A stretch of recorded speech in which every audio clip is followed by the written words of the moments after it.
आ रहा है जो आ रहा है रूस से। तमल, पुतिन ने भारत को यह रूसी जंगी जहाज भेजा है और इसका नाम है तमल और इसके आने से भारतीय नौसेना और ताकतवर हो जाएगी। देखिए जरा, यह है तमल की एंट्री। जंग के हालात में भारतीय नौसेना की ताकत और बढ़ने वाली है। 28 मई को रूस आधुनिक युद्धपोत तमल को सौंपेगा। यह जंगी जहाज सुपरसोनिक मिसाइल ब्रह्मोस से लैस होगा।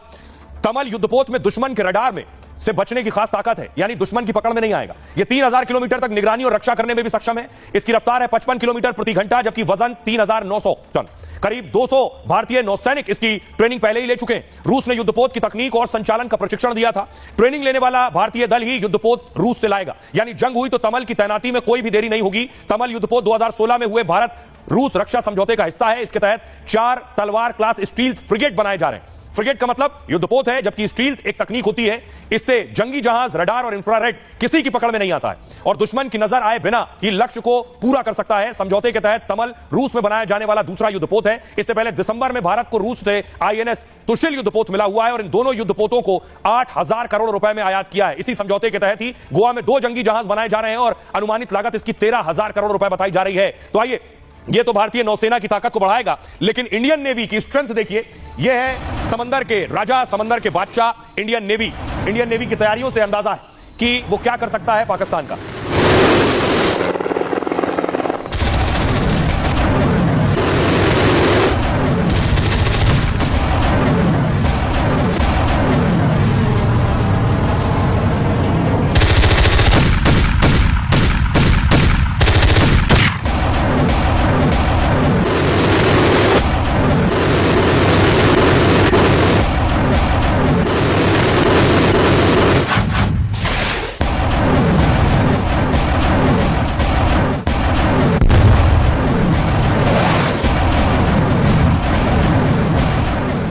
तो ये भारतीय नौसेना की ताकत देख ली। आइए अब आपको बताऊं पाकिस्तान कहां टिकता है भारतीय नेवी के आगे।